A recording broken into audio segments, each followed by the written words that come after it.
आज के इस टॉपिक में हम जानेंगे विद्युत धारा। विद्युत धारा की परिभाषा आप यहाँ स्क्रीन पर देख पा रहे होंगे, जो कि लिखा हुआ है, किसी चालक में आवेश के प्रवाह की दर, चालक माने होता है जैसे धातु, ठीक है, धात्विक तार हो, और उसमें आवेश के प्रवाह की दर को, अच्छा दर जो यहाँ पे शब्द है वो किस लिए है? देखिए, आवेश जब किसी चालक तार में बहेगा तो कुछ ना कुछ तो समय लेगा। तो मान लिया कि यह एक चालक तार है और इसमें आवेश बह रहा है, आवेश बह रहा है। आवेश को मैंने पहले ही बता दिया है कि इसका जो एसआई मात्रक है वो कूलॉम है। कूलॉम, आवेश का जो एसआई मात्रक है वो कूलॉम है। फिर से मैं बता दूं, आवेश का एसआई मात्रक जो है वो कूलॉम है। कूलॉम को सी से सूचित करते हैं। तो मान लीजिए कि इस चालक तार में जो है 5 कूलॉम आवेश प्रवाहित हो रही है, 5 कूलॉम आवेश प्रवाहित हो रही है, और 5 कूलॉम आवेश प्रवाहित होने में मान लीजिए कि वो समय जो है वो 5 सेकंड का समय लेती है। ये मानना है, बस एक एग्जांपल दे रहा हूं कि किसी चालक तार के अंदर में 5 कूलॉम आवेश बहने में 5 सेकंड का समय लेती है, ठीक है। अब हमें यह जानना है कि 5 सेकंड में जब 5 कूलॉम आवेश गई तो फिर 1 सेकंड में कितनी गई होगी? 1 सेकंड में बहने वाली या प्रवाहित होने वाली आवेश, तो जब 5 सेकंड में 5 कूलॉम आवेश, तो 1 सेकंड में कैसे निकालेंगे? हम 5 कूलॉम आवेश को हम 5 सेकंड से डिवाइड करेंगे। जब ये डिवाइड करेंगे तो 1 कूलॉम प्रति सेकंड आएगा। 1 कूलॉम प्रति सेकंड, इसको हम ऐसे भी लिख सकते हैं, 1 कूलॉम प्रति सेकंड। या तो 1 सेकंड में बहने वाली आवेश का मतलब ये होता है, 1 सेकंड में बहने वाली आवेश का मतलब यही होता है कि प्रति एकांक समय में प्रवाहित होने वाले आवेश।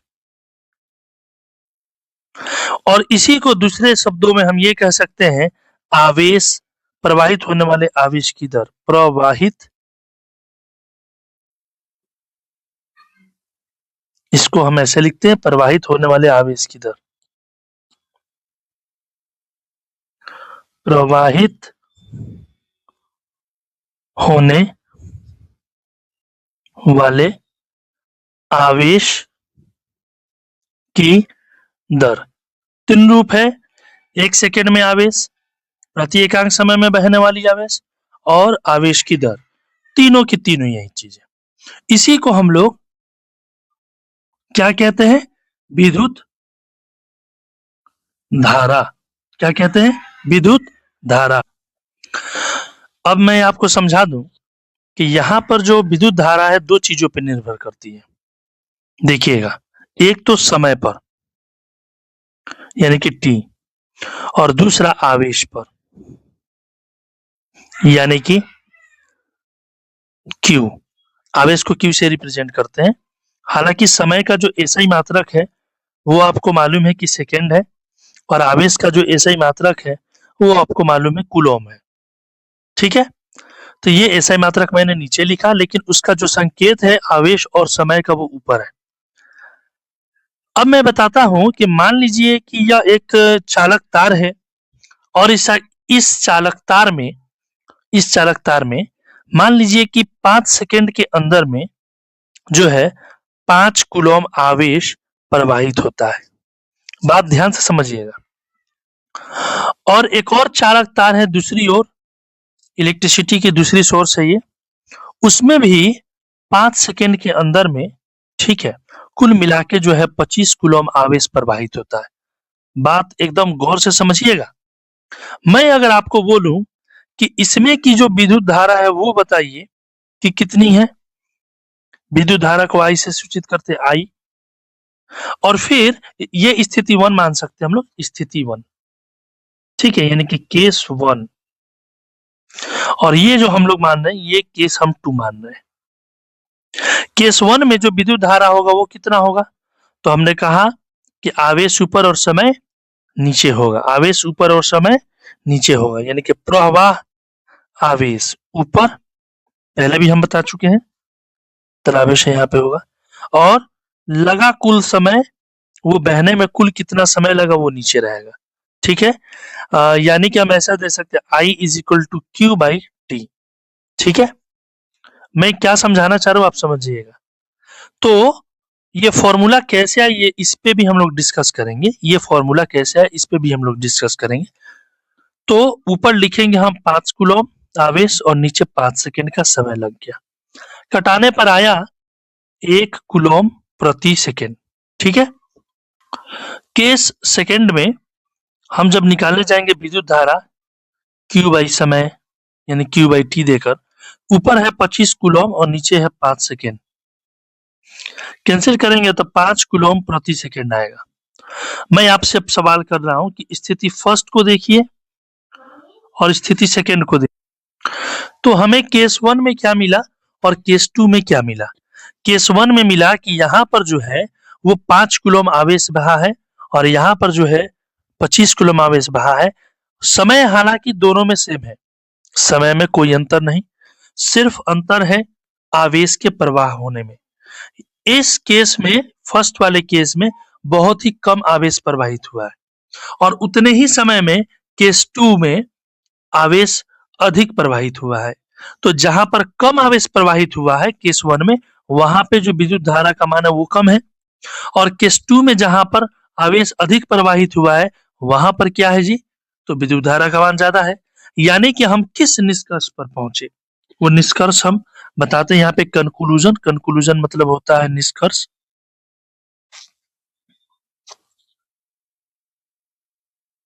ठीक है, निष्कर्ष, हम इस निष्कर्ष पर पहुंचे, समान समय में जिसमें आवेश अधिक प्रवाहित होगा तो विद्युत धारा भी अधिक प्रवाहित होता है। समान समय में यदि आवेश कम प्रवाहित हो, यदि आवेश कम प्रवाहित होगा तब विद्युत धारा के विद्युत धारा के मान भी कम होंगे, यानी विद्युत धारा भी कम प्रवाहित होगा। ठीक है, और दूसरा जो है, यदि आवेश अधिक प्रवाहित होता है या होगा तब विद्युत धारा भी, विद्युत धारा के मान भी अधिक मिलेगा या होगा या होंगे। ठीक है, बात समझिएगा। यहां पर आवेश के ऊपर निर्भर है कौन? विद्युत धारा आवेश के ऊपर निर्भर है। तो जब आवेश के ऊपर निर्भर है तो हम ऐसा भी लिख सकते हैं, विद्युत धारा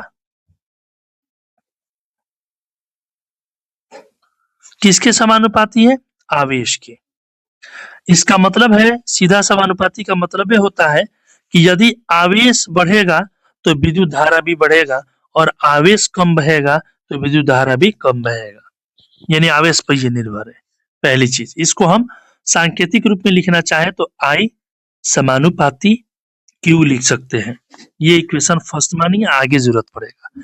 फिर हम एक और कंक्लूजन पे पहुंचेंगे, उससे पहले हम जो है एक छोटा सा उदाहरण और ले लेते हैं। चलिए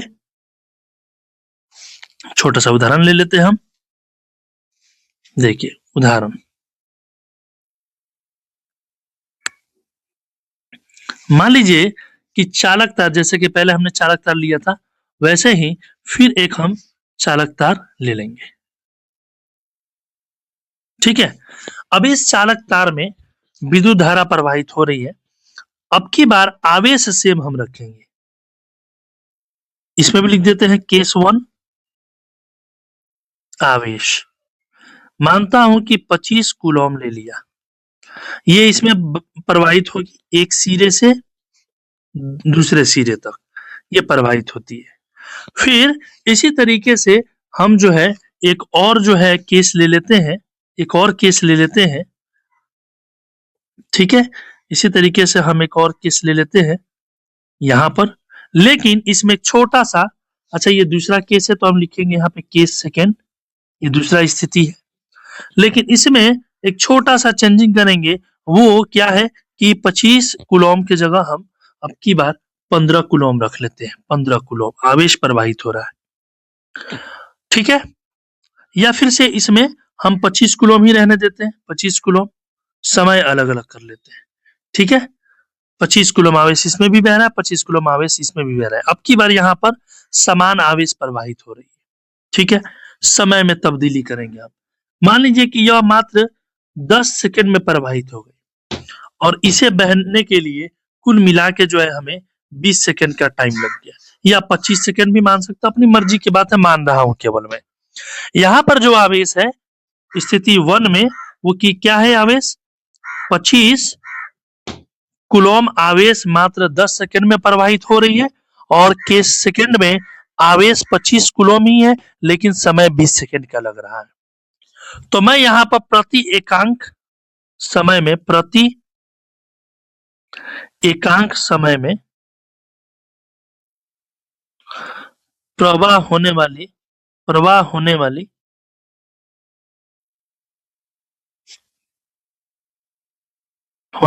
आवेश के बारे में मैं डिस्कस करूंगा। तो हर एक सेकंड में कितना प्रवाहित हो रही है, उसके लिए मुझे 25 कूलॉम में 10 सेकंड से भाग देना होगा। लगभग 2.5 कूलॉम प्रति सेकंड आवेश जो है प्रवाहित हो रही है। यानी कि हर एक सेकंड में लगभग, अगर पॉसिबिलिटी है तो मान लीजिए कि 2.5 कूलॉम आवेश प्रवाहित हो रही है। इस चीज को याद रखेंगे, केस 1 का ये आंसर है। उसी तरीके से यहाँ पे लिखेंगे हम प्रति एकांक समय में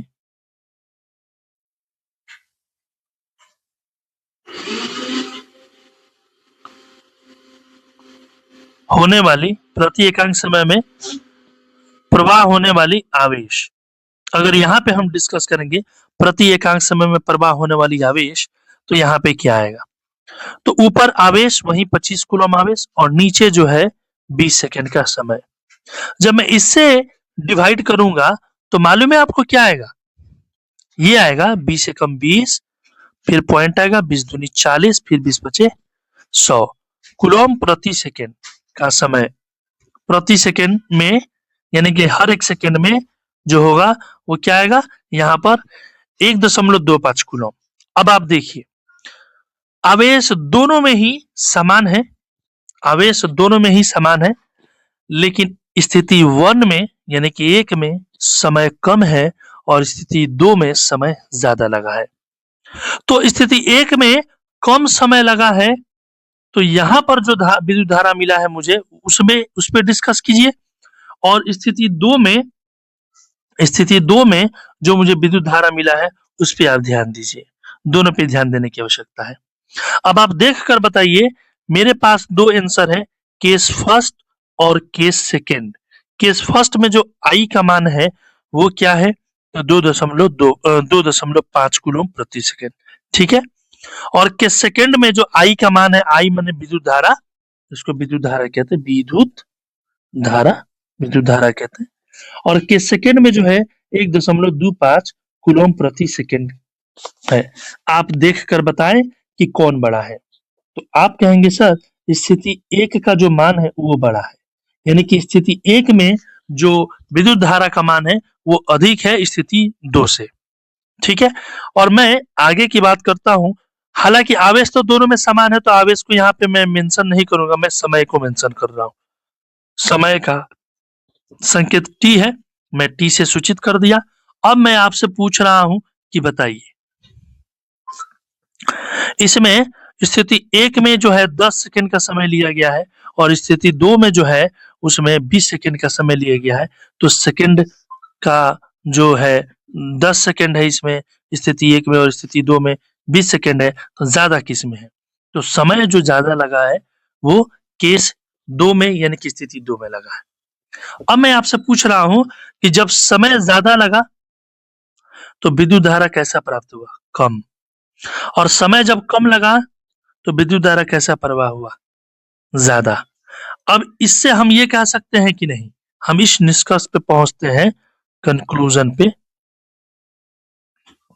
हम इस कंक्लूजन पे पहुंच गए हैं कि समान आवेश को प्रवाहित होने में यदि समय कम लगता है तब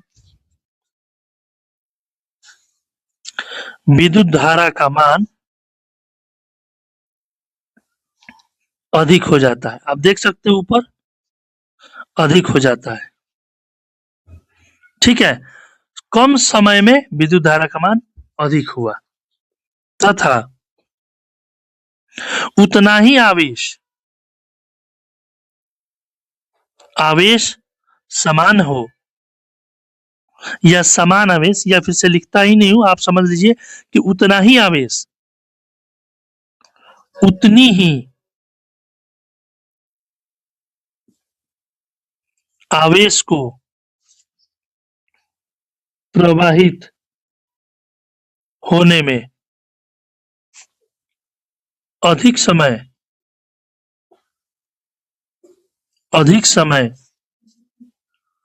लगता है तब विद्युत धारा का मान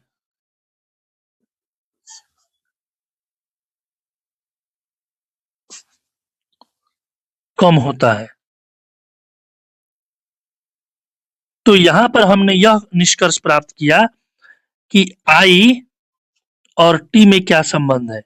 समझिएगा, यदि समय बढ़ता है तो I कम हो जाता है, यदि समय घटता है तो I का मान ज्यादा हो जाता है।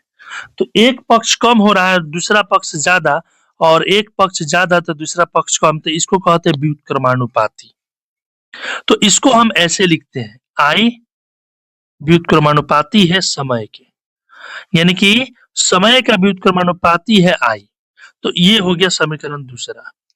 अब आप समीकरण 1 को देखेंगे, यहां पर है, आप देख लीजिए समीकरण 1 में क्या है, I समानुपाती है Q के, और यहां पर जो समीकरण 2 है उसमें है I व्युत्क्रमानुपाती है T के। अब हम समीकरण 1 तथा समीकरण 2 से प्राप्त करते हैं। क्या प्राप्त होता है हमें कि I समानुपाती है Q इंटू 1/T से, ठीक है। तो I ऐसे मिलेगा हमें Q/T, और इसी को हम लोग इस तरह से लिख सकते हैं, I बराबर Q/T।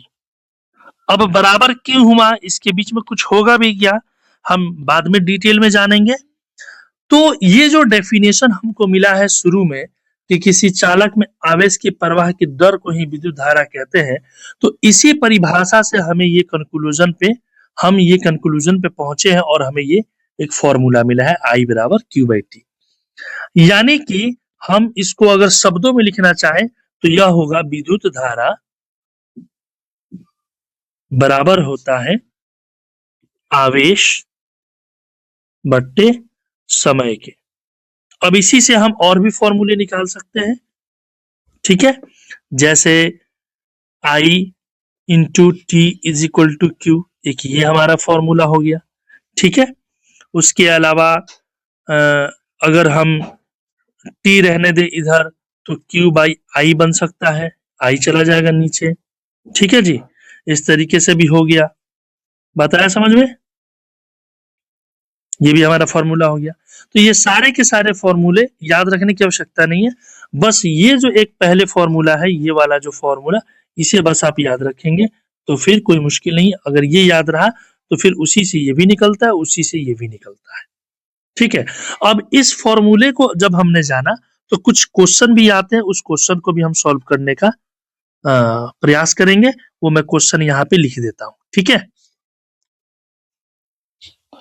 देखिए हम साथ साथ जो है न्यूमेरिकल्स भी बनाते चलेंगे। तो चलिए एक हम न्यूमेरिकल्स यहाँ पे लिखते हैं, बड़ा ही प्यारा न्यूमेरिकल्स है और एकदम इजी तरीके से आप बना सकते हैं, ठीक है। यहाँ पे स्क्रीन पे आपको दिखेगा, ठीक है। यहाँ पे सवाल है, बड़ा ही प्यारा सवाल है, चलिए इसको सॉल्व करने का हम प्रयास करते हैं, ठीक है। देखिए यहाँ पे उस सवाल को हम उठा के लाते हैं इस नए पेज पर।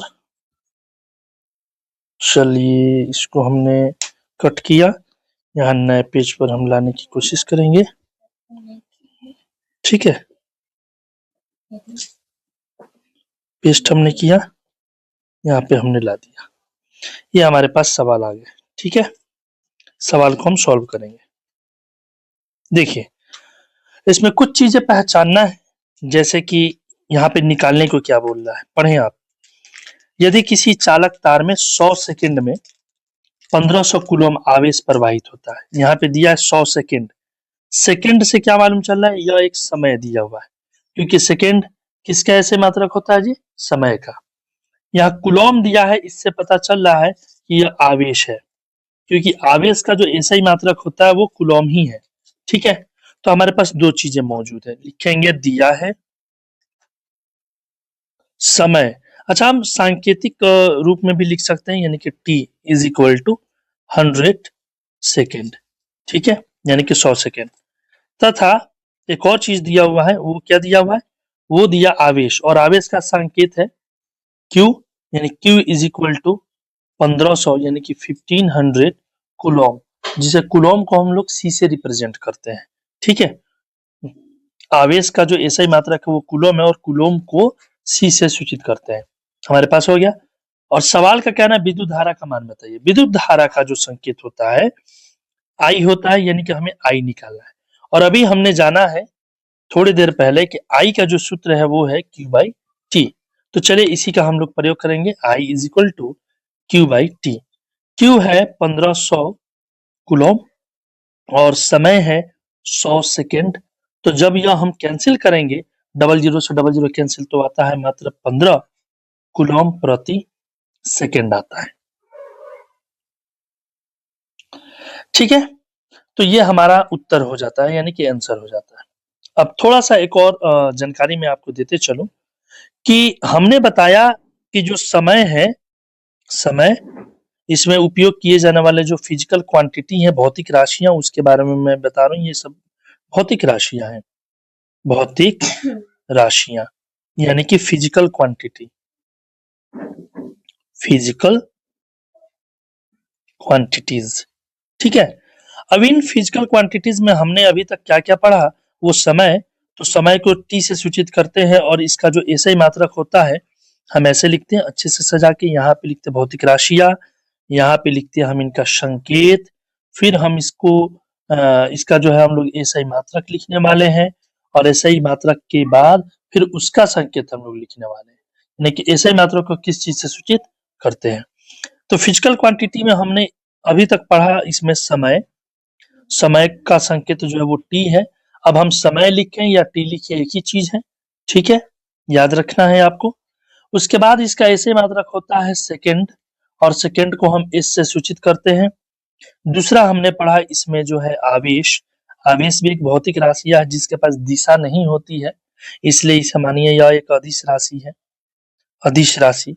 समय के पास भी दिशा नहीं होती है, इसलिए यह एक अदिश राशि है, याद रखेंगे आप लोग, ठीक है। आगे हम इसके बारे में क्यों बताए हैं डिस्कस करेंगे, इसके पास समय नहीं है, ठीक है। और यहाँ पर आवेश का संकेत जो है वो है क्यू, क्यू से इसको सूचित करते हैं, जबकि इसका एसआई मात्रक होता है कूलम, कूलम, कूलम, कूलम या कूलम, जिसका सिंबल है सी।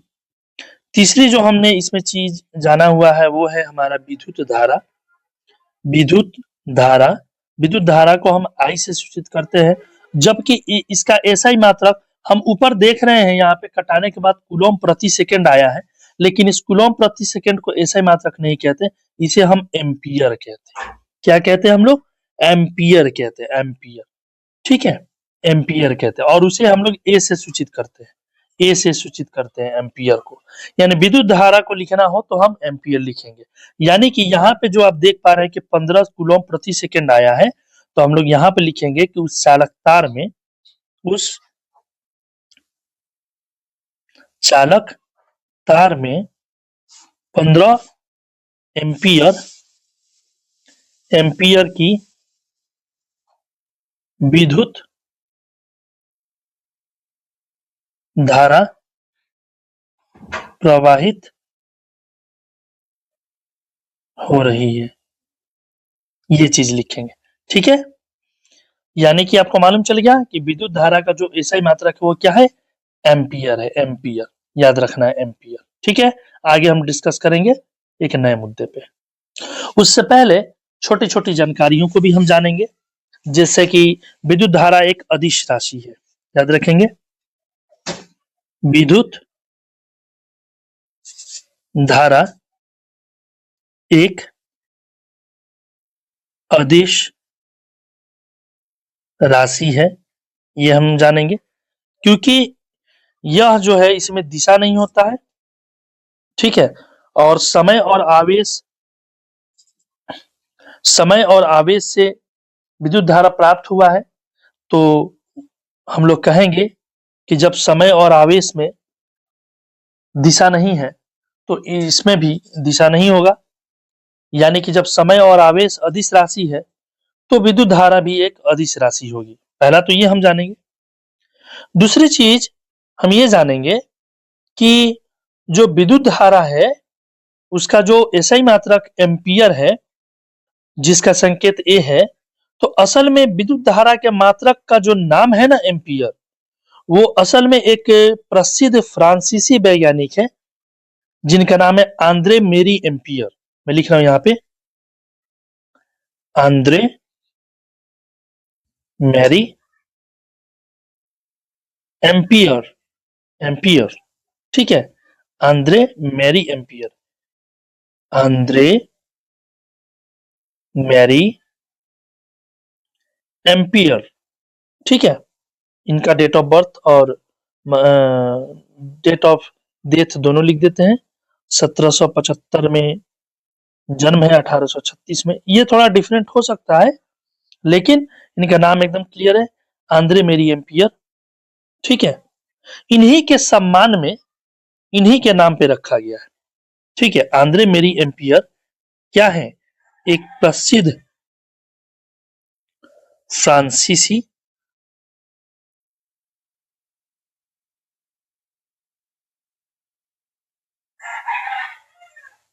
वैज्ञानिक वैज्ञानिक है, फ्रांस के थे, फ्रांसीसी वैज्ञानिक हैं, जिनके नाम के सम्मान में विद्युत धारा के इसे मात्रक एम्पियर रखा गया है। इन्हीं के नाम के सम्मान में, इन्हीं के नाम के सम्मान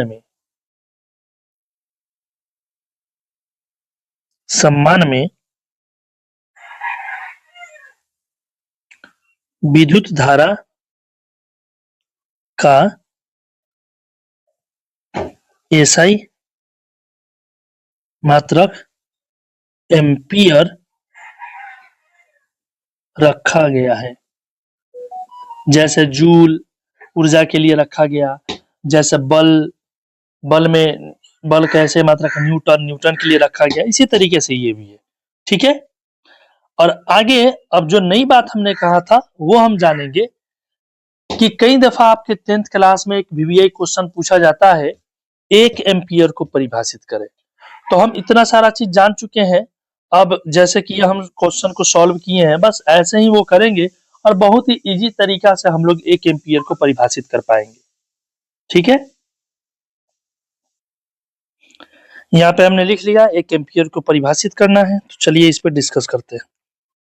अच्छा, हम जानते हैं कि I is equal to Q upon T होता है, यानी क्यू बाई टी। तो I जो है 1 एम्पियर कब कब आएगा ये समझिए। जैसे ऊपर 2 कूलम हो जाए, नीचे 2 सेकंड हो जाए, तभी तो आएगा। या फिर से ऊपर 3 कूलम हो जाए, नीचे 3 सेकंड हो जाए तभी तो आएगा, या ऊपर 15 कूलम हो जाए, नीचे 15 सेकंड हो जाए तभी तो आएगा। यानी कि बराबर समय में बराबर कूलम चार्ज जब बहे प्रवाहित तो तब जाके 1 एम्पीयर आ सकता है। ठीक है, तो हम क्या कह रहे हैं, कैसे करना होगा समझिएगा। ऊपर भी सेम और नीचे भी सेम, तो कटने के बाद 1 कूलम ऊपर 1 सेकंड नीचे आएगा, यही आएगा ना। ये भी कैंसिल होने के बाद 1 कूलम ऊपर और 1 सेकंड नीचे, यही होगा। उसी तरीके से ऊपर भी 1 कूलम और नीचे भी 1 सेकंड, यानी कि हर बार ये सब कुछ कटने के बाद ऊपर 1 कूलम और नीचे 1 सेकंड आ रहा है। तो हम ऐसा भी बोल सकते हैं कि किसी चालक तार में 1 कूलम आवेश प्रवाहित होने में 1 सेकंड का समय लेता है, तब उस चालक में विद्युत धारा का मान 1 एम्पीयर होता है, ऐसे भी कह सकते हैं। तो चलिए इसी को हम स्टेटमेंट में लिख लेते हैं। ठीक है, लिख लेते हैं।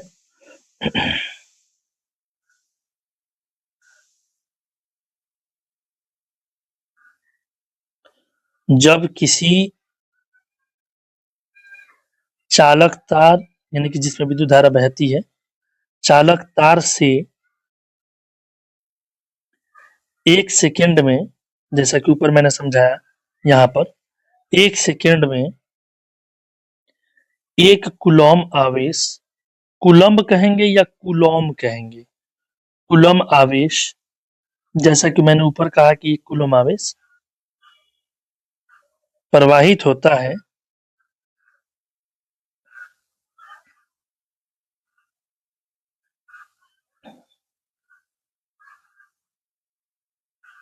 प्रवाहित होता है तो उस चालक से प्रवाहित धारा 1 एम्पीयर कहलाती है। 1 एम्पीयर कहलाती है, यह चीज याद रखना है। 1 एम्पीयर कहलाती है, याद रहेगा। यह जो है 1 एम्पीयर की परिभाषा है। अर्थात इसको हम ऐसे लिखेंगे, अर्थात 1 एम्पीयर बराबर 1 कूलम बटा 1 सेकेंड, 1 कूलम बटा 1 सेकेंड, यह 1 एम्पीयर की परिभाषा है। ठीक है, हमने ये तो जान लिया, लेकिन दोस्तों अब ये भी जानना है कि विद्युत धारा से जुड़ी हुई कुछ इंपॉर्टेंट तथ्य अभी भी हैं जिसको हमें जानना जरूरी है। जैसे जब किसी चालक तार में विद्युत धारा नॉर्मली प्रवाहित हो रहा है तो हम तो कहेंगे 1 एम्पीयर, 2 एम्पीयर, 3 एम्पीयर, 4 एम्पीयर ऐसे कह लेंगे। लेकिन जब किसी चालक तार से जब विद्युत धारा बहुत ही कम प्रवाहित होती है, बहुत ही कम, तब हम कौन सा किस तरह से हम उसे संबोधित करेंगे, किस तरह से हम बताएंगे। यानी कि मेरे कहने का मतलब है कि जब हमें एक राज्य से दूसरे राज्य या एक शहर से दूसरे शहर जब जाना होता है तो लंबा सा दूरी है तो हम लोग उसे किलोमीटर में बताते हैं। लेकिन जब हमें एक मोहल्ले से दूसरे मोहल्ले जाना है, जैसे कि बहुत ही कम दूरी है, तो उसे तो किलोमीटर में नहीं बताते हैं, उसे हम मीटर में बताते हैं। वहीं जब उससे भी कम दूरी मापते हैं, जैसे घर का जमीन का लेखा जोखा करते हैं, तो गज में मापते हैं, फीट में मापते हैं। दीवार नापना हो तो फीट में नापते हैं, और उससे भी छोटी चीज जैसे कपड़े वगैरह को मापना हो तो सेंटीमीटर में मापते हैं या इंची में मापते हैं। बात आपको आ रही है समझ में? यानी कि बड़ी से बड़ी चीजों को मापने के लिए बड़े यूनिट का प्रयोग करते हैं और छोटी से छोटी चीज को मापने के लिए छोटे यूनिट का प्रयोग करते हैं। तो उसी तरीके से मैं ये पूछना चाह रहा हूं आपसे और ये बताना भी चाह रहा हूं कि जब किसी चालक तार से विद्युत धारा नॉर्मली प्रवाहित हो रही है तो हम तो एम्पियर बोलते हैं, लेकिन बहुत ही कम विद्युत धारा जब प्रवाहित हो तो क्या बोलेंगे? मेरे पूछने का मतलब ये है। तो याद रखिएगा, जब बहुत ही कम विद्युत धारा प्रवाहित की जाती है या प्रवाहित होती है, तब उसका जो एसआई मात्रक है, जो एम्पियर है, उसको एम्पियर न कह के हम मिली एम्पियर कहते हैं, या उससे भी छोटा जो है माइक्रो एम्पियर में व्यक्त किया जाता है। अब देखिए, मैं लिख लेता हूं इस चीज को। तो यहाँ पे लिखा गया है कि जब किसी चालक तार में बहुत ही कम विद्युत धारा प्रवाहित हो, बहुत ही कम, तब वहां पे जो मात्रक होगा वो क्या होगा? Milli ampere. मिली एम्पियर क्या होगा? Milli ampere. तथा हम लोग माइक्रो एम्पियर भी यूज करते हैं। Micro ampere, micro ampere, milli ampere और माइक्रो एम्पियर। ठीक है, जैसे अब मिली एम्पियर क्या है, माइक्रो एम्पियर क्या है, ये समझिएगा। याद रखिएगा, जब एक एम्पियर को हजारवा टुकड़ा करेंगे, यानी 1000 भाग करेंगे, एक एम्पियर का 1000 भाग, इसको हम ऐसे भी लिख सकते हैं या 10 का पावर -3 एम्पियर भी लिख सकते हैं। ठीक है, अब कैसे लिख सकते हैं देखेंगे आप। यहाँ पर एकदम सिंपल है, एक एम्पियर भाई 1000 का मतलब होता है 10 का पावर 3, तो एक एम्पियर, ठीक है, गुने 10 का पावर -3, ऐसे भी दे सकते हैं, या फिर से डायरेक्टली 10 का पावर -3 एम्पियर दे सकते हैं। जब एक एम्पियर का 1000 टुकड़ा जब हम करेंगे, एक एम्पियर का, तब जाके जो है 1 मिली एम्पियर प्राप्त होता है। मिली एम्पियर, 1 मिली एम्पियर प्राप्त होता है। इसे हम ऐसे भी लिखते हैं 1 और यहाँ पर स्मॉल m और कैपिटल A, मिली एम्पियर। ठीक है, तो जब 1 एम्पियर का 1000 भाग हो, उसे हम 1 मिली एम्पियर कहते हैं, पहली चीज। दूसरी चीज, माइक्रो एम्पियर की हम बात करेंगे। तो जब 1 एम्पियर का, ठीक है, इकाई, दहाई, सैकड़ा, हजार, 10,000, लाख, 10 लाख, 10 लाख भाग हो, कितना भाग हो? 10 लाख भाग हो, यानी कि 1 एम्पियर का 10 का पावर 6 बट्टा में रहेगा। 1 एम्पियर गुने 10 का पावर -6 आएगा, या फिर से सीधे हम कहेंगे 10 का पावर -6 एम्पियर। तो इसको जो है हम लोग 1 माइक्रो एम्पियर कहते हैं। 1 micro ampere, ampere, ampere, ampere कहेंगे। ऊपर थोड़ा सा मिस्टेक है, रॉ देना चाहिए मुझे, रॉ, एम्पियर। इससे भी छोटा आता है नैनो एम्पियर, तो 3 वो और 0 बढ़ा देंगे, 10 का पावर 9 से जब भाग देंगे तब जो आएगा वो नैनो आएगा। यहाँ पर जो है हम कैसे लिखते हैं इसको, आप देखिएगा, यहाँ पे देते हैं हम म्यू, यह एक ग्रीक अक्षर है जिसे हम म्यू कहते हैं, म्यू, इसको हम लोग म्यू बोलते हैं, म्यू। ठीक है, म्यू है ये म्यू है। इसको हम कहते हैं माइक्रो एम्पियर। ठीक है, अब जो है यहाँ पे मैंने लिखा कि किसी चालक तार में बहुत ही कम विद्युत धारा प्रवाहित हो, जब किसी, अब जो है हमने ये जान लिया, किसी चालक तार में बहुत ही कम विद्युत धारा प्रवाहित हो तब, और जब किसी चालक तार में बहुत ही अधिक विद्युत धारा प्रवाहित हो तब क्या करेंगे, यानी ज्यादा मात्रा में विद्युत धारा प्रवाहित हो तब। लिख लेते हैं, किसी चालक तार में बहुत अधिक विद्युत धारा प्रवाहित हो, तब जो है, तब का जो मात्रक है हम लोग किलो एम्पियर या फिर से मेगा एम्पियर मानते हैं। किसी चालक तार में, ठीक है, किसी चालक तार में बहुत अधिक विद्युत धारा प्रवाहित हो, तब जो हम लोग मात्रक यूज करते हैं वो यूज करते हैं किलो एम्पियर का, किलो एम्पियर तथा मेगा एम्पियर, मेगा एम्पियर। अब क्या होता है किलो एम्पियर, देखिए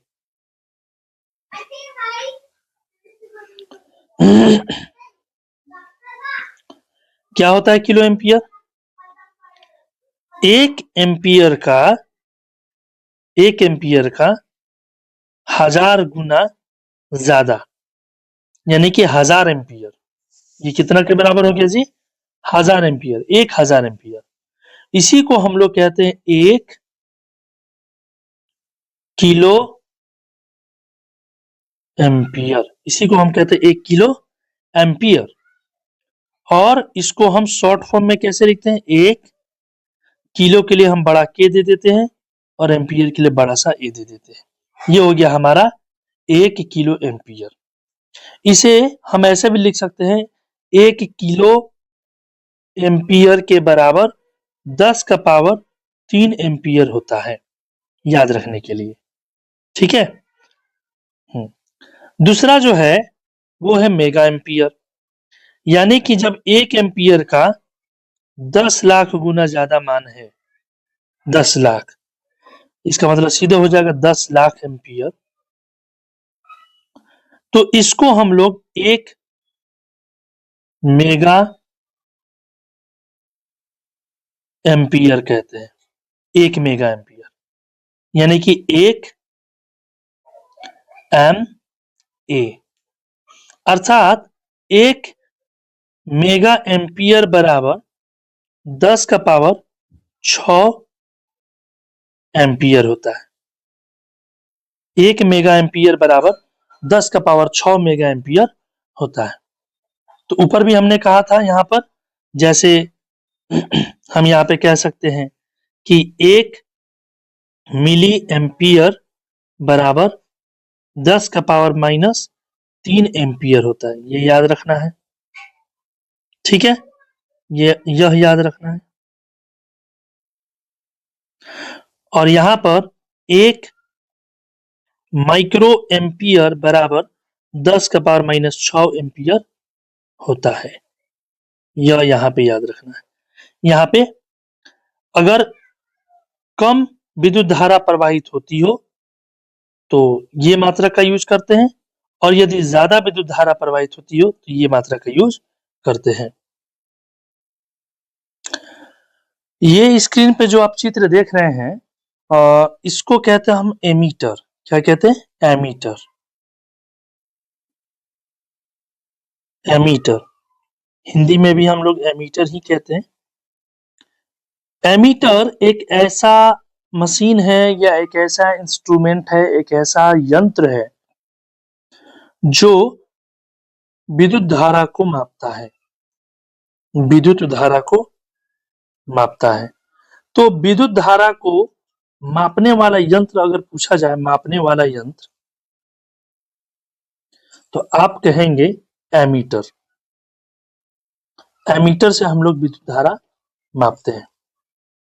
एमीटर को घरों में भी यूज करते हैं ताकि यह पता चले कि घर के अंदर में कितना जो है विद्युत धारा प्रवाहित हो रही है। ठीक है।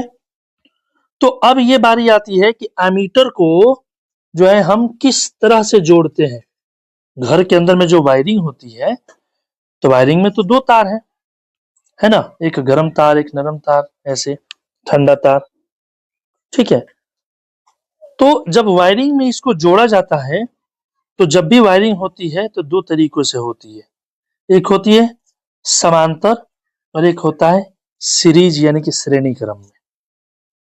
2 क्रम से, है ना, इलेक्ट्रिक अप्लियंस यानी कि विद्युत यंत्रों को जोड़ा जाता है। एक समांतर तरीके से, समानांतर, और दूसरा जो है एक श्रेणी क्रम से जोड़ा जाता है। आगे चल के आप जानेंगे समानांतर क्रम क्या है, श्रेणी क्रम क्या है। ठीक है। लेकिन अभी मैं बता दूं कि ये जो एमीटर है वो, अब थोड़ा सा चित्र के माध्यम से भी आपको मैं समझाने का प्रयास कर रहा हूँ कि श्रेणी क्रम क्या है और समानांतर क्रम क्या है। मान लीजिए कि यह एक चालक तार है और यहाँ से एक इलेक्ट्रिक अप्लायंस लिया गया। ठीक है। और यहाँ पे हम जोड़ दिए, जैसे कोई बल्ब हो गया, कोई फैन हो गया, इस तरह से। ठीक है। यह हो गया समानांतर क्रम। समांतर क्रम। ठीक है। जैसे हमारे घरों में जो वायरिंग होती है ज्यादातर समांतर क्रम ही होती है, क्योंकि हर चीजों के लिए अलग अलग स्विच हमारे पास मौजूद होता है। ठीक है। यह दर्शाता है कि हमारे घरों में समांतर क्रम से जो है इलेक्ट्रिक अप्लायंस यानी कि विद्युत पदार्थ, जो विद्युत से चलने वाले चीजें हैं, मशीन है, वो सभी को इसी क्रम में जोड़े जाते हैं। और श्रेणी क्रम क्या है? जैसे कि ये चालक तार है, यह चालक तार है, यह चालक तार है, और तरह-तरह के विद्युत जो उपकरण हैं वो उनको इस एक ही सीरीज में जोड़े जाते हैं। तो इसको कहते हैं हम लोग श्रेणी क्रम। क्या कहते हैं? श्रेणी क्रम यानी कि सीरीज में, है ना? सीरीज हो गई, ठीक है? श्रेणी क्रम हो गया। यह है समांतर क्रम, यह है श्रेणी क्रम। तो ठीक है, तो एमीटर को जो है वो श्रेणी क्रम में जोड़ा जाता है, ये चीज याद रखिएगा, ठीक है? एमीटर को श्रेणी क्रम में जोड़ा जाता है, ठीक है? एमीटर उपकरण जो है, एमीटर उपकरण को श्रेणी क्रम में जोड़ा जाता है।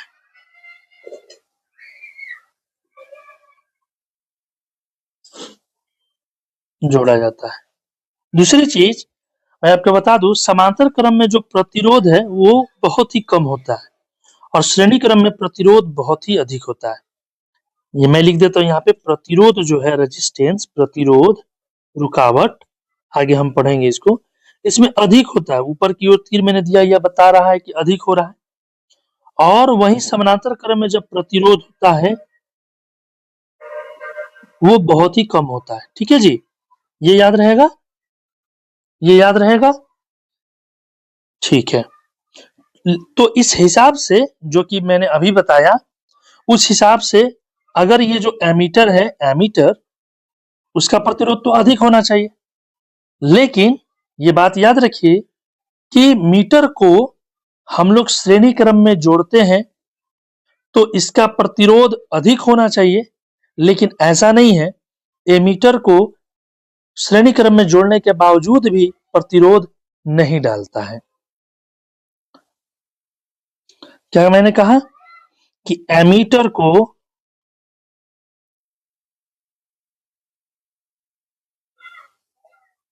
विद्युत परिपथ में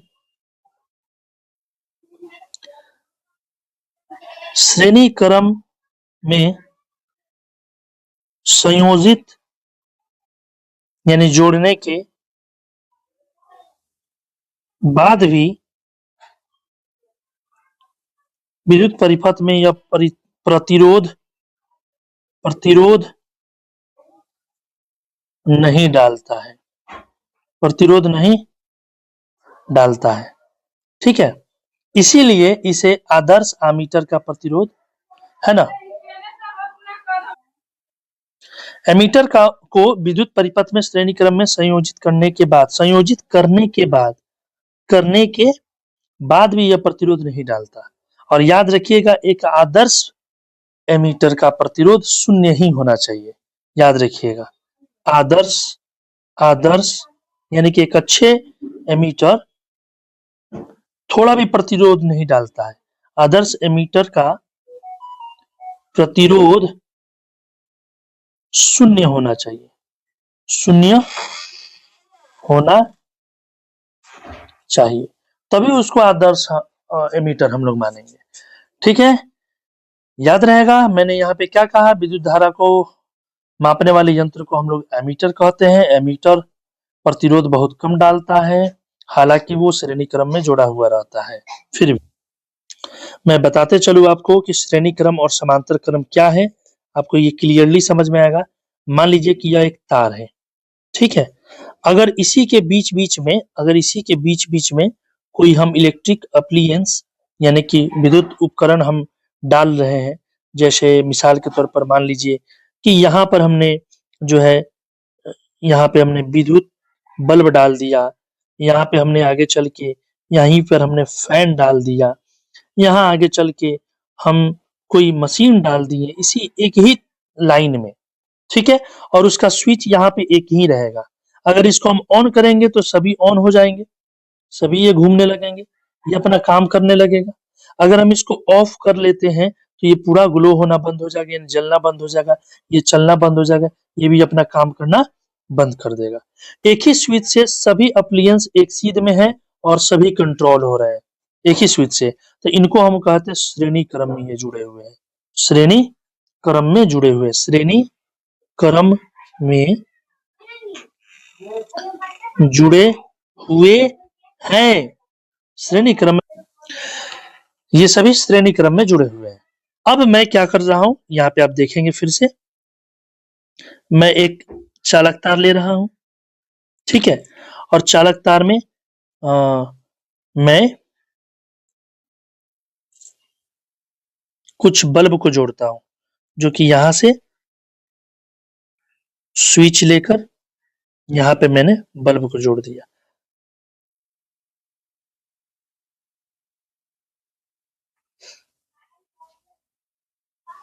आप स्क्रीन पे देखिए, समझ में जरूर आएगा। जैसे यहां से मैंने ऐसे कर दिया। अब यदि यहाँ पर मैं कोई एप्लियंस लेता हूं तो ये सीरीज में नहीं कहलाएगा, ये सीरीज में नहीं कहलाएगा।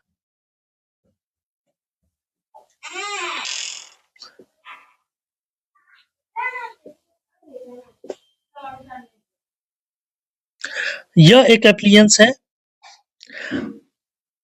ये यहां से तार बट गया है, फिर ये मान लीजिए दूसरा एप्लियंस है, यह यहां से तार बट गया है, तो यह कहलाता है समांतर क्रम में। समांतर क्रम में इसका स्विच अलग होगा, इसका स्विच अलग होगा। तो हमारे घरों में आप देखेंगे कि हर एक एप्लियंस का स्विच अलग अलग होता है। तो हमारे घरों में जो वायरिंग होता है वो समानांतर क्रम में होता है, ठीक है।